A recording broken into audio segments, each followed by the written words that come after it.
Partagez votre passion du football avec Premium Automobile, partenaire de l'Estac.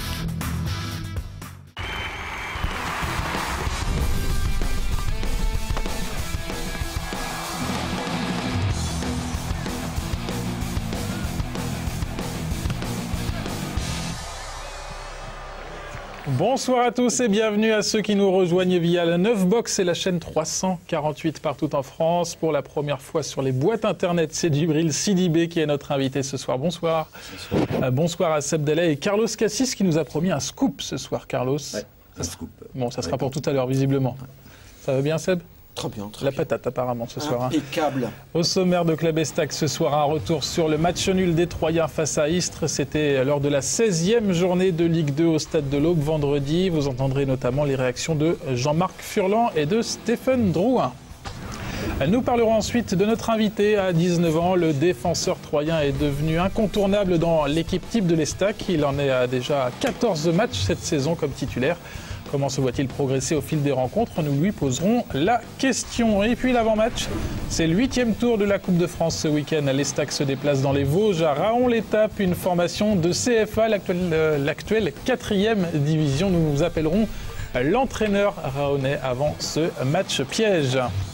Qu'est-ce qu'il y a? Non? L'entraîneur Raonais. Raonais. On commence donc par revenir sur ce match nul de l'Estac face à Istres vendredi dernier au Stade de l'Aube. Que vous ressentiez après ce match nul? C'était plutôt logique, vu de l'extérieur en tout cas? Non, on a fait match nul.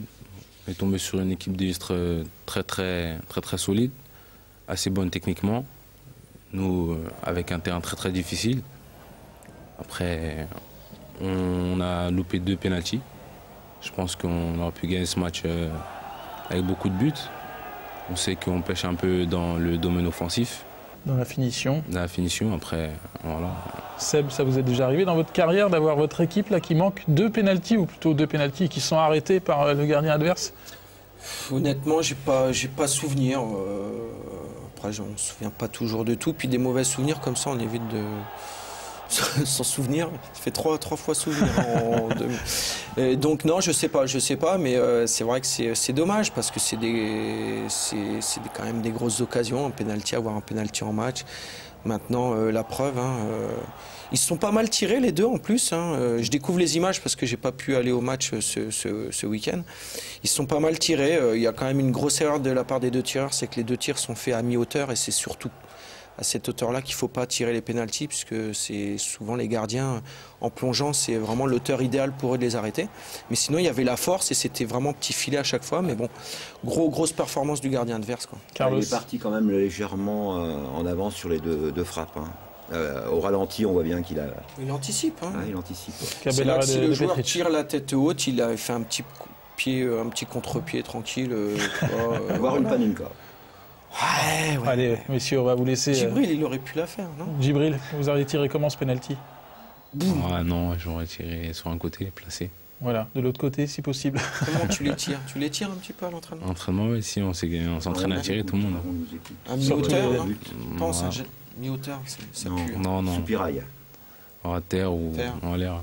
Pour vous, Djibril, ça a été aussi un match compliqué. On vous a rarement vu autant en difficulté là, sur votre côté droit de la défense. Là. Vous êtes même sorti à la mi-temps, il y a peut-être une petite gêne, non?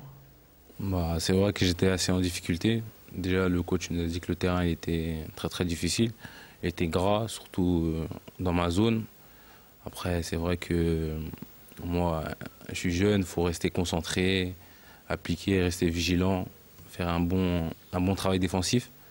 Et j'étais un peu en difficulté, mais bon. Djibril remplacé à la mi-temps par Benjamin Msaume qui a fait une excellente deuxième mi-temps pour les Troyens. À propos de ce match nul, on va écouter les analyses assez différentes de Jean-Marc Furlan et de Stéphane Drouin juste après la rencontre face à Istres. Donc. Comme souvent, on fait une très bonne deuxième mi-temps, mais voilà, quand on manque 2 pénaltys, c'est voilà mon sentiment, c'est quand on a l'occasion par ces 2 coups de pied arrêtés, ces 2 pénaltys de faire la différence et qu'on ne la fait pas. Après, le match devient très compliqué.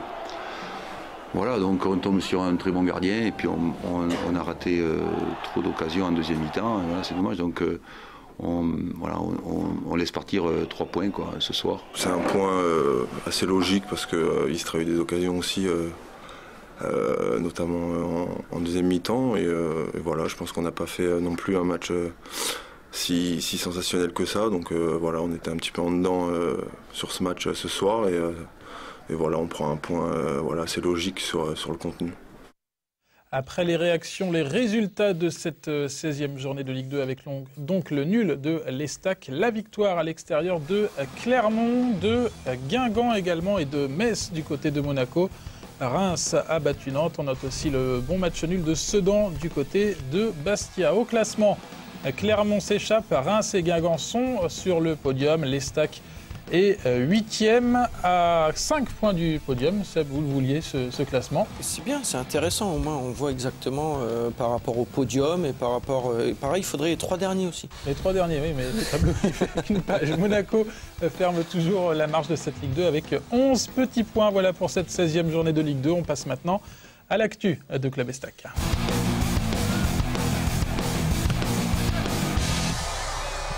Et l'actu, c'est Djibril Sidibé qui poursuit sa progression au fil des semaines. 6 matchs comme titulaire la saison passée, déjà 14 cette saison. Vous êtes devenu indiscutable maintenant dans l'équipe. Ouais, le coach il fait confiance aux jeunes. Moi, je sais que je suis jeune, j'ai la possibilité de jouer. Et sachant que je suis né ici, que j'ai ma famille ici, que voilà, c'est très, très, très important pour moi. Et pour ma progression, et voilà, je prends du plaisir, je joue et j'avance petit à petit. 19 ans, titulaire incontestable de l'équipe première de l'Estac. C'est une progression plus rapide que prévu pour vous? C'est bien, moi c'était mon objectif d'enchaîner les matchs, de progresser et de m'installer petit à petit dans cette équipe. Cette année j'ai la chance de jouer et à moi de confirmer. Vous êtes l'enfant, on le disait tout à l'heure, du quartier Jules Guesde, première licence à l'Estac à 8 ans, hein, c'est bien ça Carlos hein? Oh, 6 ans même. 6 ans 8 ans. 8 ans. 8 ans. C'est une histoire bien écrite là, pour le moment entre vous et l'Estac. En poussant, c'est vrai que j'ai tout connu dans ce club. Ça fait plaisir. Mes parents ils m'ont vu grandir ici, mes amis. Et c'est intéressant et je suis content. Pour vous, c'était clair qu'il fallait démarrer cette carrière professionnelle du côté de l'Estac? C'était mon objectif. Je pense que c'est l'objectif de chaque jeune joueur qui est formé dans son club formateur. Et j'ai eu la chance de découvrir la Ligue 2 l'année dernière. Et pour l'instant, j'enchaîne et c'est bien. Seb, c'est important pour le public d'avoir son petit Troyen là, sur le terrain. À votre époque, c'était plus Damien Perkis? Ouais, à l'époque, c'était Damien. Ouais. Non, ce qui est marrant, c'est que dès qu'on parle de Jules Guesde ou quoi, il rigole, il fait tout son timide et tout ça. Non, c'est bien, c'est important. Les gens peuvent s'identifier aussi. Et on parle souvent, ces dernières années, on parle de la formation troyenne. Mais là, effectivement, c'est vraiment le pur produit troyen, né à Troyes, qui joue en équipe première à Troyes. C'est très bien. Mais après, il y en a qui sont nés aussi à La Chapelle ou qui sont nés autre part. Mais ce qui est important, c'est en tout cas le résultat de la formation. Et Djibril, aujourd'hui, en est un petit peu quand même l'ambassadeur par rapport à ces nouveaux joueurs qui arrivent et qui montrent de belles choses, quoi. Dans quel domaine les progrès ont été les plus marquants pour vous, notamment entre la saison passée où vous avez fait vos premières apparitions avec l'équipe première et cette saison? Au niveau de la gestion des matchs, rester serein, concentré du début jusqu'à la fin. Et au niveau tactique, technique, c'est un peu global, quoi. Il y avait un peu le côté foufou encore l'année dernière. Passé, ouais, j'avais beaucoup d'enthousiasme. Comme je joue sur le stade de l'Aube, devant ma famille, mes amis, et un peu de folie, mais là, avec le recul, j'apprends à canaliser et à gérer, quoi. C'est quand même une chose importante. C'est vrai que tout le monde n'a pas forcément l'occasion de jouer en pro devant toute sa famille tous les week-ends. Et pour toi, c'est peut-être justement, comme tu viens de le dire, une des choses les plus difficiles, c'était justement de gérer cette pression. Du coup, comment ça se passe? Tu sens une pression du coup, entre guillemets, hein, tous les 15 jours de jouer devant toute la famille? Tu te sens habité d'être dans l'obligation de faire quelque chose ou comment ça se passe? Non, je suis assez à l'aise. Je sais que mes amis me soutiennent, ma famille. Je suis né ici, et la plupart des gens m'apprécient. Moi aussi d'ailleurs. Et ça fait plaisir. Et dans ma tête, je me dois de leur confirmer le soutien qu'ils me donnent, quoi. Donc beaucoup de fierté à porter ce maillot troyen. Au fur et à mesure. Au fur et à mesure. Hein. L'émotion en fait, ne pas se faire... Un peu de pression au début, mais après... Pas se laisser dépasser par l'émotion, je crois que doit être une des phrases de Jean-Marc, ça, non? Carlos, de ton coach. Il y avait un soupir, non? Non, mais moi, de toute façon, j'ai toujours été très pro Djib, parce que déjà quand il était gamin, on sentait qu'il avait un bagage. C'est évident, ce garçon-là. Puis, je dirais qu'il a une maturité. Il a toujours eu une longueur d'avance sur les autres garçons de son âge, parce que c'est un garçon. Tout à l'heure, on disait qu'il était un peu foufou, oui, mais ça, c'est l'enthousiasme de la jeunesse. Mais sinon, dans l'approche de ces matchs, il est professionnel, c'est pas donner n'importe qui de devenir professionnel. Parce que lui, il a toujours appréhendé ses matchs. C'est un garçon qui ne pense, qui ne vit que le football. Il est très sérieux dans la gestion, dans l'approche de ses matchs, dans sa vie personnelle.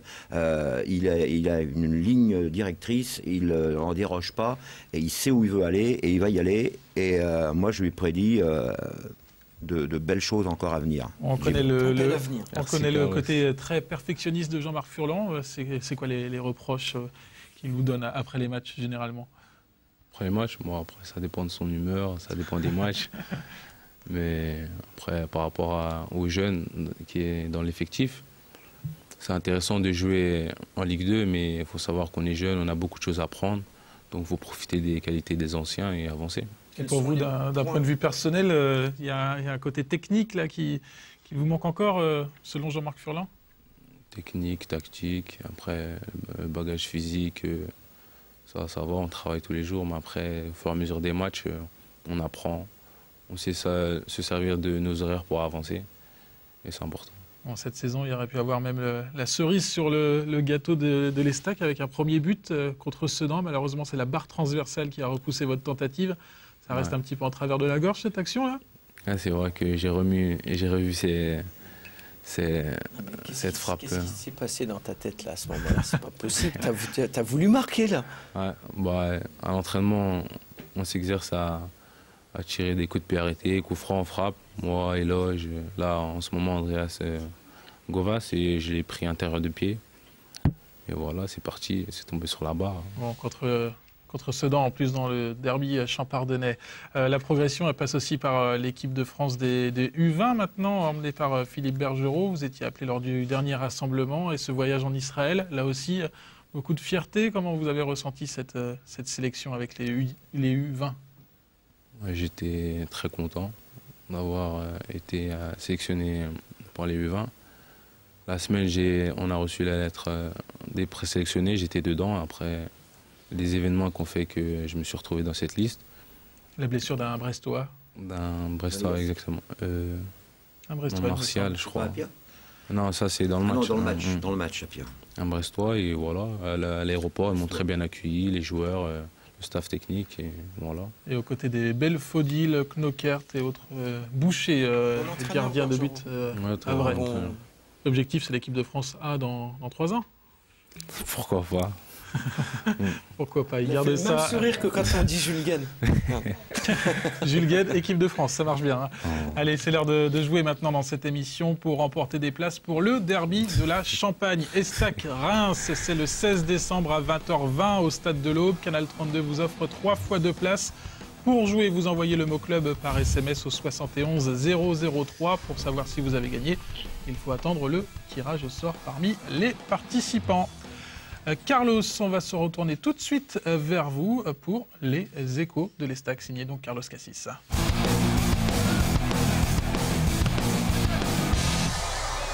Et on commence par une piqûre de rappel sur les abonnements à mi-saison de l'Estac. Oui, c'est parti depuis hier, depuis mardi.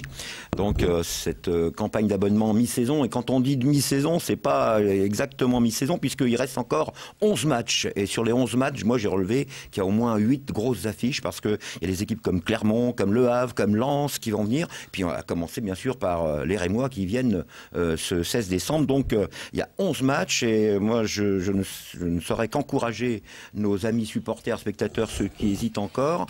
Je dois vous dire que cette saison, l'Estac fait du spectacle et a des résultats au Stade de l'Aube. 9 points pris en 8 matchs l'année dernière, le double 18 cette saison, donc les chiffres toujours parlent. Invaincu, et les abonnements à partir de 39 € pour les 11 matchs, c'est-à-dire 3,54 € le match. Attendez, c'est donné. Une bonne idée de combien cadeau coûte un ticket de Noël, cinéma donc, voilà. Une bonne idée de cadeau de Noël. Noël, justement, la belle transition, le Noël en bleu bleu et blanc, J-7. Voilà, et puis un stade de l'Aube qui se transforme en parc d'attractions, en village de Noël. On va planter des sapins. Voilà, ça sera fantastique. Il y aura plus de 25 attractions, animations. Du 14 au 18 décembre au Stade de l'Aube, et bien sûr, entre ces deux dates, la date du 16 décembre, avec ouverture des portes dès 16h, pour ce grand Noël en bleu et blanc, qui précédera le derby de 20h20 contre le Stade de Reims. Le tout s'achèvera par un magnifique feu d'artifice. Alors, il y a pour ce parc d'attractions, ce village de Noël au Stade de l'Aube, le pass journalier est à 5 € pour les enfants, parce que les parents et les accompagnateurs ne payent pas. Et puis pour les 5 jours, et c'est 10 € le forfait. On peut venir donc tous les jours, plusieurs fois par jour. Et dans ces 10 €, il est compris une place pour le match, pour le derby. Et pour ceux qui n'ont pas d'enfants, comment ils font? Ils rentrent gratuitement? Ils viennent, ils accompagnent des petits, le cousin, le neveu. Voilà. Bon, et puis la boutique du Stade de l'Aube qui oui, ça c'est encore une grande nouveauté parce que les stacks s'agrandit, modifie ses structures, s'améliore, et donc on a décidé d'améliorer, d'agrandir la boutique. Elle va s'agrandir d'un tiers. Je crois qu'on a des images. Voilà, on était en plein travaux aujourd'hui. Vous voyez que désormais il y aura des vitrines, et puis il y aura surtout des produits à l'intérieur, des nouveaux produits. Des t-shirts, des polos, des gants, des bonnets, des écharpes, et puis des peluches, diverses peluches pour les cadeaux de Noël, les fêtes de fin d'année. On rouvre la boutique mardi prochain à partir de 13h30. 13h30, voilà, merci Carlos. Un scoop ? Un scoop. Ah oui, le scoop. Le scoop. Voilà, le scoop. C'est une bonne nouvelle. Il est né à 16h17 ce matin, cet après-midi, pardon, c'est un nouveau Troyen. C'est le petit Cacérès. Il s'appelle Lélio. Voilà, et on lui fait un gros bisou, on lui souhaite la bienvenue. On félicite bien sûr Raphaël. Et puis la maman Sandy qui se porte bien, comme le bébé. Lélio Cacérès. C'est espagnol comme prénom. Futur buteur, donc on imagine. Il est grand déjà, il fait 52 cm. Ah oui, comme son père. Merci Carlos. Direction maintenant l'avant-match dans Club Estac.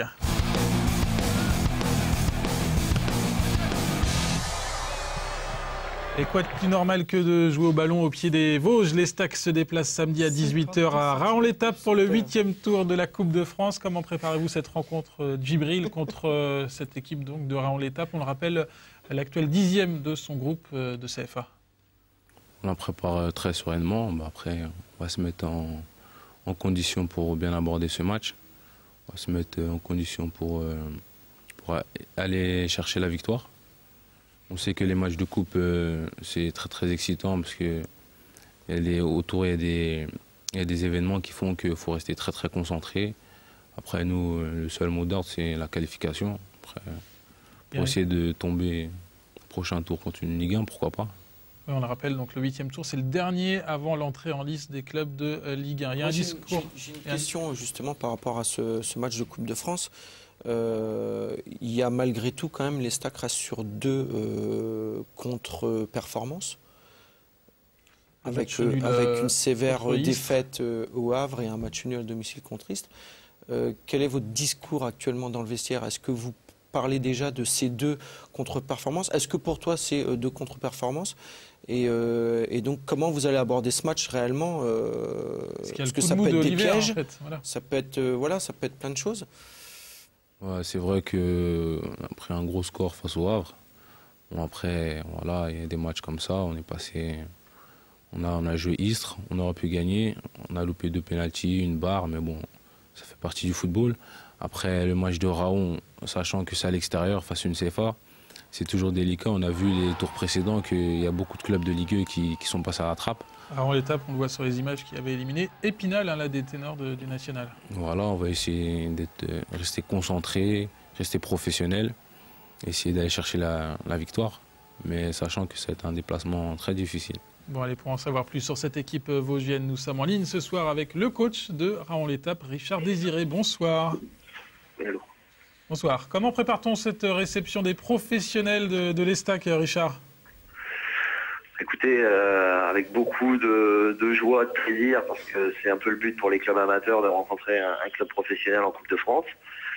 mais aussi un peu d'anxiété parce qu'on n'est pas dans une période très rose, très intéressante en ce qui nous concerne. Donc voilà, c'est pas le meilleur des tirages et c'est pas le meilleur des moments pour jouer une très bonne équipe de 3. La coupe et Raon l'étape, ça a toujours bien fonctionné. Comment vous expliquez ça?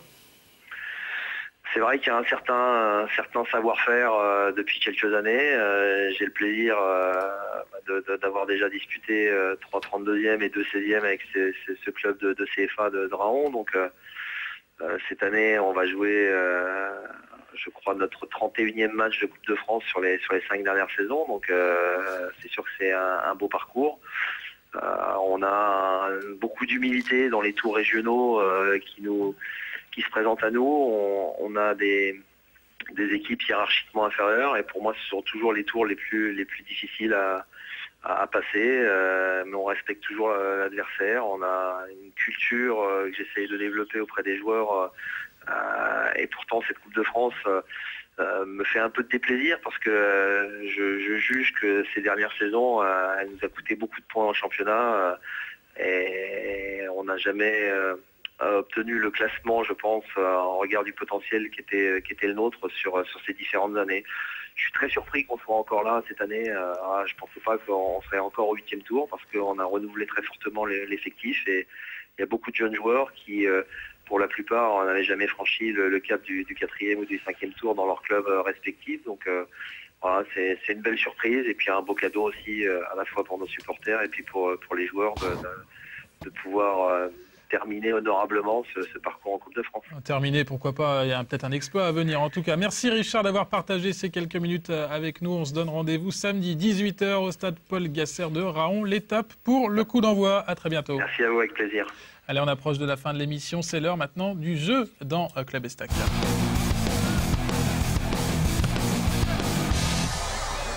Qui détrônera Julien Autrebon de la première place avec ses 13 points? La réponse peut-être dans 2 minutes. Le petit bac autour du football. C'est parti pour 2 minutes. On va voir le chrono apparaître à l'écran. Le chrono ce soir, donc 2 minutes. La lettre, c'est le G comme girafe. C'est parti. Top chrono. Un joueur actuel de l'Estac commençant par la lettre G. Djibril. G. G. Seb et Carlos peuvent aider. Grax. Sébastien Grax. Un champion du monde 98. Champion du monde, vous aviez 6 ans, mais quand même. Champion du monde 98. Guy Varche. Guy Varche, c'est bon. Un entraîneur de Ligue 1 actuellement. Il y en a 4. Commençant par la lettre G. Bordeaux. À Bordeaux, peut-être. Bordeaux. Ah ouais. Voilà, il y en a. Gourcuff. Gourcuff à Lorient, Gourcuff. Une nation dans le top 15 au classement FIFA. Une nation européenne dans le top 15 au classement FIFA. Dans le top 15, en G. En G. Le Groenland. Le Groenland, c'est bon. Non. Géorgie. La Grèce. Un club de Ligue 2.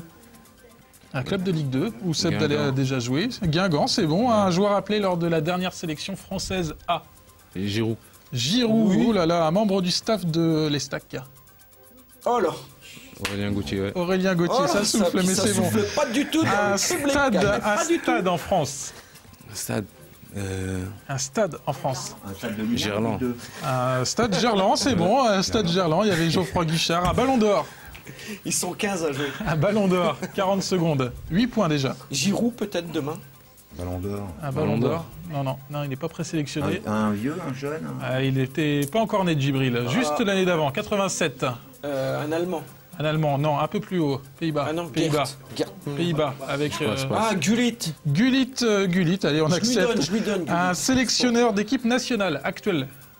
Guéretz pour le Maroc, c'est bon. Un club vainqueur d'une Coupe d'Europe. Un club vainqueur d'une Coupe d'Europe. N'importe laquelle. Grèce. Non.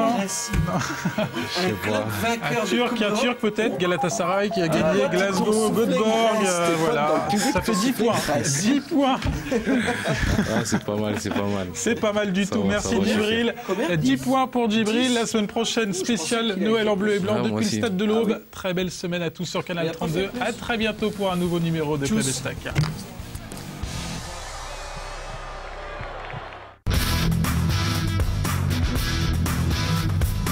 Partagez votre passion du football avec Premium Automobile, partenaire de l'Estac.